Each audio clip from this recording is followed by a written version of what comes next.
नमस्कार बच्चों। उम्मीद करता हूँ आप सभी स्वस्थ एवं सुरक्षित होंगे। हमने अपनी पिछली कक्षा में हमारी पाठ्यपुस्तक आरोह भाग 2 के अंतर्गत काव्यखंड में फिराक गोरखपुरी द्वारा रचित कविता, रुबाइयाँ एवं गज़ल पर चर्चा की थी, जिसके अंतर्गत हमने फिराक गोरखपुरी द्वारा रचित रुबाइयों पर चर्चा की। इसके अंतर्गत हमने पहले 4 पंक्तियों का भावार्थ हमने किया था। आज हम पहली 4 पंक्तियों के भावार्थ को पुनः दोहराते हुए आगे की 4 पंक्तियों का भावार्थ करेंगे। तो चलिए शुरू करते हैं। आंगन में लिए चांद के टुकड़े को खड़ी, हाथों पे झुलाती है उसे गोद भरी, रह रह के हवा में जो लौका देती है, गूंज उठती है खिलखिलाते बच्चे की हंसी। पहले हम इसके कठिन शब्दों की बात करते हैं। चांद का टुकड़ा यानी बहुत प्यारा बच्चा, गोद भरी गोद में भरकर या आंचल में लेकर, लौका देती है मतलब उछाल देती है। अब हम इन पंक्तियों के भावार्थ पर चर्चा करते हैं। कवि कहते हैं कि माँ अपने प्यारे बेटे को अपने घर के आंगन में लिए खड़ी है। वह अपने चांद के टुकड़े को अपने आंचल में भरकर हाथों में झुला रही है। अर्थात माँ अपने नन्हे कोमल बच्चे को अपने हृदय से लगाकर अपने आंगन में लिए खड़ी है तथा उसे अपनी बाहों में भरकर अपने हाथों पर झुला रही है।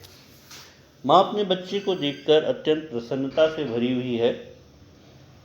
वह बार बार अपने नन्हे बच्चे को हवा में उछालती है। जैसे ही माँ अपने बच्चे को हवा में उछालती है तो बच्चा खुश हो उठता है और उसकी खिलखिलाती हंसी संपूर्ण वातावरण में गूंज उठती है। कवि के कहने का अभिप्राय यह है कि अपनी माँ के हाथों में बच्चा खुश होकर खिलखिलाकर हंसने लगता है और उसकी हंसी सारे वातावरण को गुंजायमान कर देती है। लगता है बच्चे की खिलखिलाती हंसी के साथ वातावरण भी हंसने लगा। तो ये हमने पिछली 4 पंक्तियों के भावार्थ को पुनः दोहराया। अब हम आज आगे की 4 पंक्तियों पर चर्चा करते हैं। नहला के छलके निर्मल जल से, उलझे हुए गेसुओं में कंघी करके, किस प्यार से देखता है बच्चा मुँह को, जब घुटनियों में लेके है पिनाती कपड़े। अब हम कठिन शब्दों पर बात करते हैं। नहला के यानी स्नान करा के, छलके का मतलब हिलते हिलते, निर्मल यानी स्वच्छ, जल से यानी पानी से, उलझे हुए यानी बाल जो उलझे हुए हैं, गेसुओं में कंघी भर के, गेसुओं से मतलब है यहाँ पर बालों में, किस प्यार से देखता है बच्चा मुँह को, जब घुटनियों में ले, घुटनियों का मतलब घुटनों में लेके पिन्हाती है कपड़े, पिन्हाती का मतलब पहनाती है। अब हम इन पंक्तियों के भावार्थ को समझते हैं।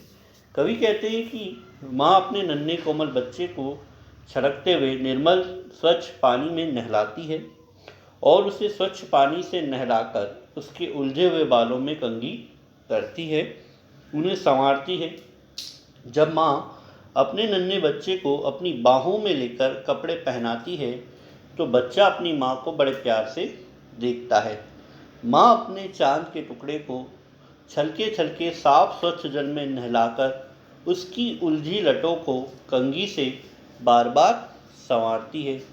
तत्पश्चात वह अपने नन्हे बच्चे को अपनी बाहों में लेकर कपड़े पहनाती है तो नन्हा कोमल बच्चा अपनी माँ के चेहरे को बहुत लाड़ से देखता है। तो आज हमने 4 पंक्तियों का भावार्थ किया। आगे फिर हम 4 पंक्तियों का भावार्थ करते हैं। दिवाली की शाम, घर पुते और सजे, चीनी के खिलौने जगमगाते लावे, वो रूपमती मुखड़े पे एक नर्म दमक, बच्चे के घरौंदे में जलाती है दिए।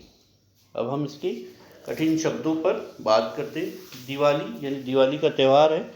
जो दीपावली की शाम पर यानी शाम का समय, संध्या, घर पर पुते और सजे, पुते हुए मतलब साफ सुथरे और सजे हुए, चीनी के खिलौने जगमगाते लावे, जगमगाते मतलब चमकते हुए, वो रूपमती, रूप से सुंदर, मुखड़े, मुख पर एक नर्म दमक, यानी एक का मतलब होता है एक, नर्म दमक मतलब हल्की चमक, बच्चे के घरौंदे, घरौंदे का मतलब होता है मिट्टी के घर में जलाती है दिए, दिए का मतलब दीपक। कवि कहता है कि दिवाली के पावन पर्व की शाम के समय सब घर सब घर लिए सब घर लीपे पुते, साफ सुथरे तथा सजे धजे होते हैं। अर्थात दीपावली के अवसर पर सभी अपने घरों की साफ सफाई करते हैं, उन्हें सजा धजा कर सुंदर रखते हैं। तो ऐसा ही दृश्य यहाँ पर दिखाई दे रहा है। घर में रखे जगमगाते चीनी मिट्टी के सुंदर खिलौने सुंदर मुख पर एक हल्की चमक ले आते हैं। दीपावली के आने पर घरों में चीनी मिट्टी के सुंदर जगमगाते हुए खिलौने सुंदर मुख पर एक रौनक ले आते हैं। इन खिलौनों को देखकर नन्हा बच्चा खुश हो उठता है और माँ दीपावली की संध्या को अपने नन्हे बच्चे के मिट्टी के छोटे घर में दीपक जलाती है और वह कोमल बच्चे का मिट्टी का घर भी दीपक की रोशनी से जगमगा उठता है। तो आज हमने 2 पदों का भावार्थ किया। तो इस तरह से हमारे 3 पदों का भावार्थ पूर्ण होता है। धन्यवाद। आपका दिन शुभ हो।